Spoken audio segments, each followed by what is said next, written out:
আমার বাড়ি মধ্যে চিত্রা নদী, ইচ্ছা হইলে আইসো বন্ধু, তোমায় ডাকি যদি বন্ধু, তোমায় ডাকি যদি। তোমার বাড়ি আমার বাড়ি। ক্লাস 7-এর ছাত্রী আশা স্বপ্ন দেখে বড় হয়ে শিল্পী হবে, গাইবে হাজার শ্রোতার আসরে, নামডাক হবে, আসবে অর্থনৈতিক নিশ্চয়তা। আশা তার মায়ের সাথে নানা বাড়িতে থাকে, লেদমিস্ত্রি বাবার সাথে তাদের কোনো সম্পর্ক নেই। ঢেউয়ের তালে উঠবো তুলে, বসবো নিরবধি, মধ্যে চিত্রা নদী রে বন্ধু, মধ্যে চিত্রা নদী। দুর্ঘটনায় পঙ্গু নানার চেয়ে চিনতে চলা সংসারে অনেকটাই বোঝা হয়ে বসবাস তাদের, কিন্তু দারিদ্র্যের শিকার আশা পারবে কি শিল্পী হতে? জনম জনম থাকবো পাশে, সুখ দুঃখেরই সাথী, মধ্যে চিত্রা নদী রে বন্ধু, মধ্যে চিত্রা নদী। নাকি অভাবের তাড়নায় ওর মা শাহানারার মতো তাকেও একদিন ভিন দেশে পাড়ি জমাতে হবে? শাহানারা স্বেচ্ছায় অচিন দেশে পাড়ি জমিয়েছিল সংসারে স্বাচ্ছন্দ্য আনতে। তিনি বলেছেন ঝিয়ের কাজ করতেন বাড়ি বাড়ি, কিন্তু কেন তিনি শরীরে নির্যাতনের চিহ্ন নিয়ে ফিরে এলেন? সেই লোক জোর করলো যে হচ্ছে বাংলাদেশের মেয়ে আমার একটা বিয়ে করার ইচ্ছা, তা আমি বিয়ে করবো। তা বিয়েতে আমি রাজি হয়নি, যার কারণে হচ্ছে আমার গালে ওই দুটো ঘুষি মেরিল, এখানে লাগছিল, নাক দিয়ে রক্ত পড়ছিল, কান দিয়ে রক্ত পড়ছিল। তবে অনেক কথাই লোকলজ্জার ভয়ে বলেননি শাহানারা। তার মতো এই গ্রামের হতদরিদ্র নারীরা ভাগ্য বদলাতে ছুটে যায় সীমানা ডিঙিয়ে। তবে তাদের কাছে কোনো দেশই ভিনদেশ নয়, গায়ে খেটেই যখন খেতে হয়। সীমানার বেড়াজাল পেরিয়ে তাদের এই ভিনদেশ যাত্রা কখনো স্বাচ্ছন্দ্য নিশ্চয়তা আনে, কখনো নিয়ে আসে অনিশ্চয়তার পাহাড়। স্বাস্থ্য ঝুঁকি আর জীবনের নিরাপত্তাহীনতাও রয়েছে সেই সাথে।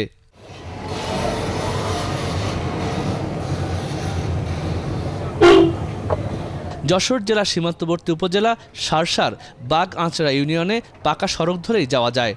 দেশের অনেক ইউনিয়নের মতো এখানে বাজার আছে, ব্যাংকের শাখা আছে, আছে অনেক এনজিওর কার্যক্রম। ইউনিয়নের একটি গ্রাম বসতপুর। বসতপুর আবার ছোট দুটি পাড়ার মিলিত নাম। বড় কলোনি আর ছোট কলোনি নামেই এ দুটির পরিচিতি।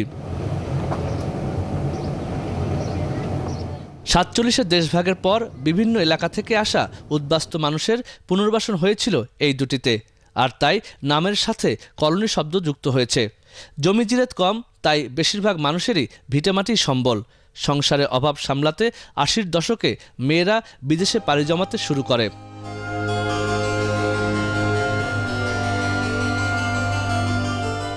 অনেকেই পুরো পরিবার নিয়েই বিদেশে চলে যান, আবার কখনো কখনো সর্বশান্ত হয়ে ফিরেও আসেন।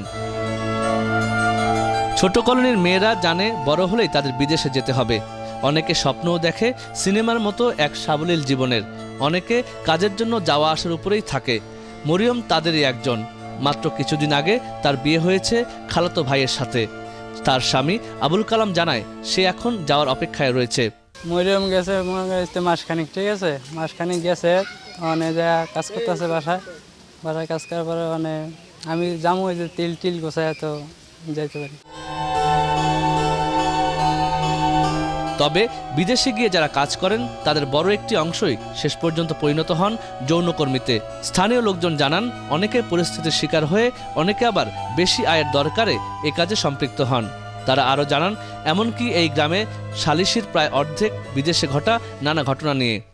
যাওয়ার সময় 4000 টাকা দিয়ে নিয়ে গেছে, নিয়ে যাওয়ার পরে যে বাসাটায় লাগাই দিয়েছে সে তো মানে খারাপ মানুষ, তাদের কাছ থেকে মনে করেন 1-2 হাজার টাকা সেখান থেকে নিয়েছে, যে মেয়েটা রেখে গেলাম, আপনারা যা পারেন করেন, আমি সে বলো ভেঙে গেছে। কিন্তু অন্য আর এক দালাল যেই দেখছে সে বাঙালি মানুষ, এই মেয়েটার বাংলা কথা বোঝে, এর আহাজারি দেখিয়ে তখন দাঁড়াই গেছে যে তোমার সমস্যা কি, কোথায় বাড়ি, তো এই আমার অবস্থা, এইভাবে আসছে আমার বাসা অমুক জায়গায়। তখন বলছে যে আমি তোমার ফেরত পাঠাতে পারবো, তবে আমার টাকা দিতে হবে 4000। স্থানীয় মহিলা কাউন্সিলর জানান গ্রামে মেয়েদের কোনো কাজ নেই, তাই মারাত্মক ঝুঁকি নিয়ে তারা পাড়ি জমায়। তবে বিদেশে কাজ করা মেয়েরা ঘরে বাইরে হয়রানির শিকার। অনেকের স্বামী স্ত্রীর অনুপস্থিতিতে আবার বিয়ে করে। এই জালটা নিয়ে আপনার ঘাটে রাখে, 2-3 দিন ঘাটে রাখে, ঘাটের পরে ঘাটের পরিস্থিতি ভালো হলে আবার ওই পাশে যে নিয়ে রাখে, 2-3 দিন। ওখানে আবার সেই দালালদের সাথে আপনার যেতে হয়। তারপরে দালাল একটা ঝুঁকির ভিতর তো থাকেই, যেহেতু মেয়ে বোঝা যায় যে তাদের প্রতি একটু নির্যাতন হয়। আর অবিবাহিত মেয়ে যারা যাচ্ছে তারা ওখানেই বিয়ে শাদী করছে। ওখানে এই যে বাংলাদেশি যেসব ছেলেরা দুটোটা আছে ওখানেই বিয়ে শাদী আছে। এখানে এসে বিয়ে শাদীর আসলে একটু সমস্যা আছে, বিয়ে শাদী তাদের সহজে কেউ করতে চায় না। সরকারি হিসেবে বসতপুরের জনসংখ্যা 10,000, যার অর্ধেকই নারী। এই নারীদের বেশিরভাগেরই বিয়ে হয়ে যায় 14 থেকে 20-এর মধ্যে। যৌতুক ছাড়া যেমন এখানে বিয়ে হয় না, তেমনি যৌতুকের টাকা জোগাড় করতে অনেক বাবা মাই বিয়ের আগেই মেয়েকে বিদেশে পাঠান। তাই এখানকার নারীরা পাচারের ঝুঁকিতে থাকে সবসময়।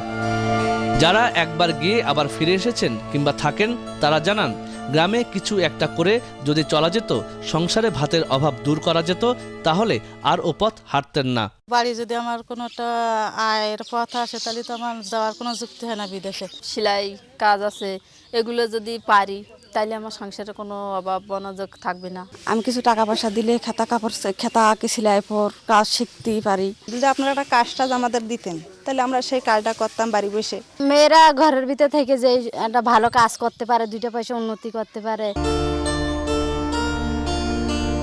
এই গ্রামের নারীদের বেশিরভাগই জানিয়েছেন ঘরে বসে করা যায় এমন কাজই তাদের পছন্দ। সেক্ষেত্রে তারা সূচিকাদের প্রতি বেশি আগ্রহ দেখিয়েছেন। তারা মনে করেন অল্প পুঁজিতে নকশি কাঁথা সেলাইয়ের কাজ তাদের জন্য সহজ।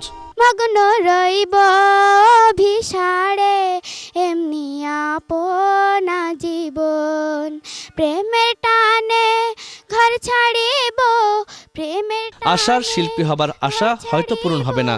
ভুলিয়া লাভ ক্ষতি, মধ্যে চিত্রা নদী রে বন্ধু, মধ্যে চিত্রা নদী।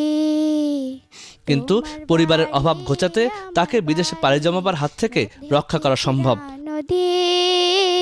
আর সেই সম্ভাবনার দ্বার উন্মোচনের অপেক্ষায় আছে বসতপুরের মানুষেরা। তোমায় ডাকি যদি বন্ধু, তোমায় ডাকি যদি।